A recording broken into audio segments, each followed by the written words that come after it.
Hello everyone, I just wanted to preface this video because it did not work for my PS3, unfortunately.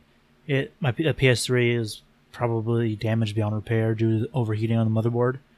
But I'm still uploading this video because it does go over the most common fix for the yellow light of death for fat PS3s.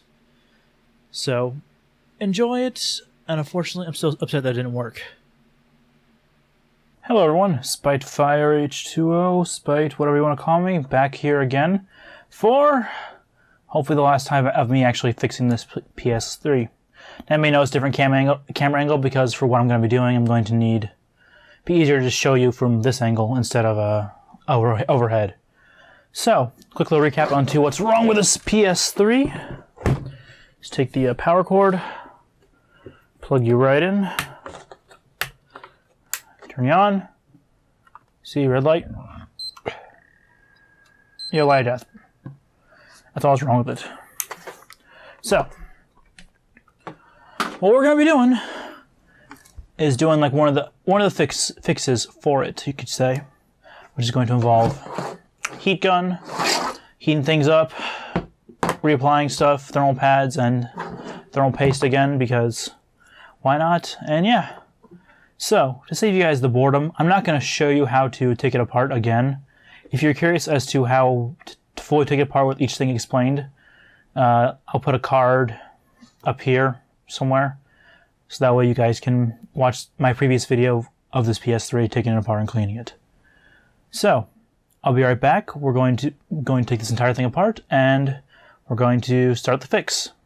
Alright, now that we've fully disassembled it all the way down to the board, first thing we're going to do is remove all these thermal pads, which, in case you don't know what a thermal pad is, it's basically these things that are put over the chips and everything, stuff like that.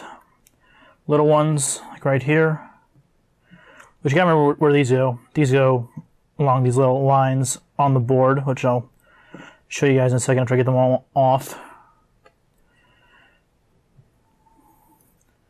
These go along these little lines on the board right there. You can see it correctly. And you flip it over, and you have these ones right here. This one right here covering the. That one's kind of messed up, so it's a good thing we're actually replacing these. Covering the chip that's actually responsible for the backwards compatibility. You have ones that are falling apart right here too. So yeah, these probably really did need to be replaced. One right here, here, and one right here. All right, after you get all the thermal pads off, the next thing we're going to do is clean off the old thermal paste. Even though I just put some new fresh stuff on, but we're going to be heating it up, so it's good to clean it off. So first things first, take a dry one, get as much off with that, which should come off pretty dang easily since it's still fresh. Technically, it's only been not even a week since I last did it. Or just over a week, I should say.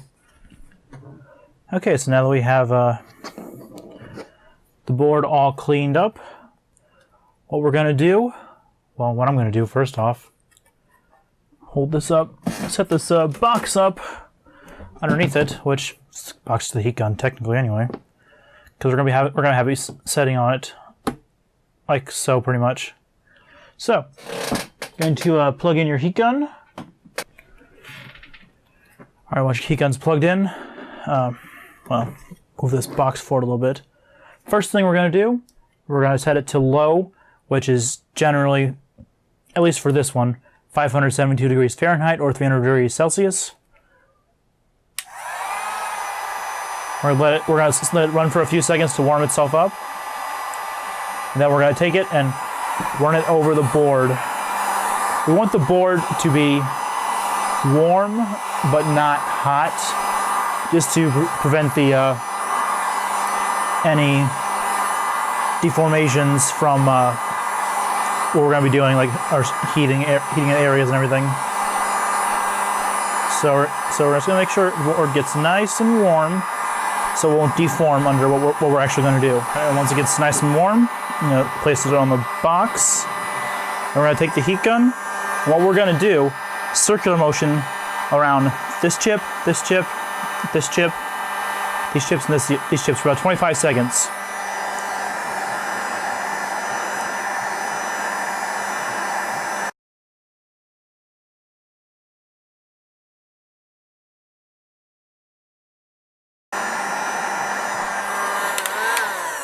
And once you're done with that, we're gonna let the board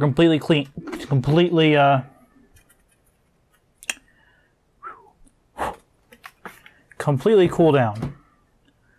Now, what we just did technically is we are reflowing the solder underneath these chips. Now, in case you're wondering what the actual repair process would be, I'll link a video in the description of someone who actually did it. It's called reballing these things.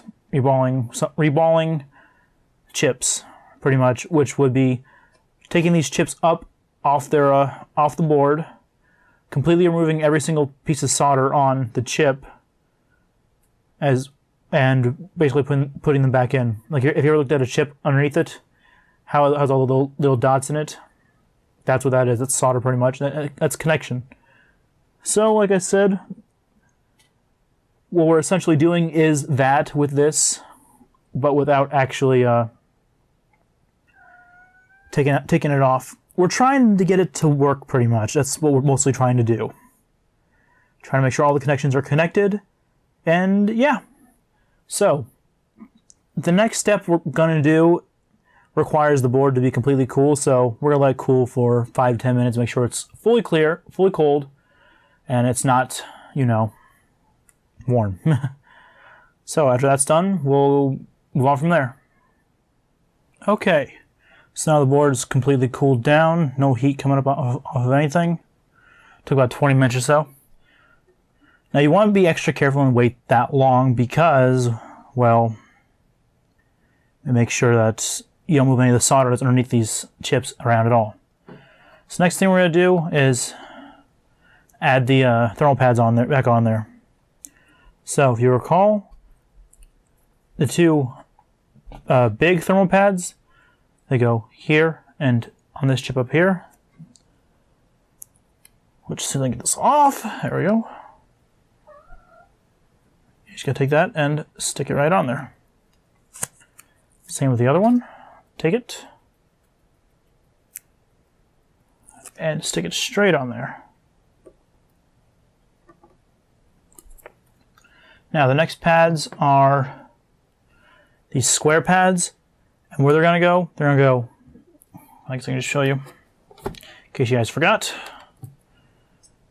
Small rectangle pads go here, here, here, here, here, here, here, here, here, and there. You'll see once I put them on there, and then I'll just speak for itself. That's what it looks like with all the thermal pads on there, and the ones up there. Alright, on the back side, it's going to go on these, like I said, these little rectangles between the chips, which small ones, and there you go. That's what they look like when they're attached. Okay, and the final thing we're going to do, move this out of the way, don't need that anymore, is we're going to apply new thermal paste on this. Make sure that the thermal pads aren't going to be touching when I set this down. And simple thing, we're just going to take a little bead of thermal paste, apply in the very center, like so. We're not going to put a lot, because I know whoever watched the last video is probably like, oh, you put too much, you idiot. But now we're just going to put a little bit in the center, and when we reassemble, with the heat sink flatten it out, and it'll expand with heat. Now, the reassembling, which is going to be fun. We're going to see if it works. If it actually works again after doing this, woo. If it doesn't, oh well, I'll sell it on eBay. I mean, either way, I was going to sell this anyway because I don't need a PS3 that's backwards compatible. I already have a PS2, and I already have a PS3 Slim, so I really don't need one of these. So I just wanted to repair it, see if I can, and see if I can make my money back off of it. So we're going to reassemble it, and we'll go back for the test and see if it works. Here's hoping. Okay, so before we finish putting like the last little bits of screws in here, I wanted to double check this and just see if this is going to even worth it. Finishing up, testing everything out. So everything's put back together. We'll just plug you in right quick. Turn it on. Red light's turned on. And that didn't work. Well, I guess this PS3 is not repairable. That really does suck. Oh well. Such is life. So I'll just finish putting it back together. And put it on eBay as is. But that was an attempted fix of the YLOD death for the PS3s. So, if you have a PS3 and you want to try it yourself, now you know what you have to do. But, oh well. It was worth a shot. It really was.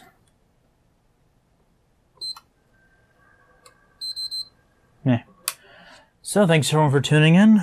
If you enjoyed this video and at least learned how to attempt to do your YLOD death repair, be sure to hit that like button and subscribe. If not, that's alright. Hope you still enjoyed.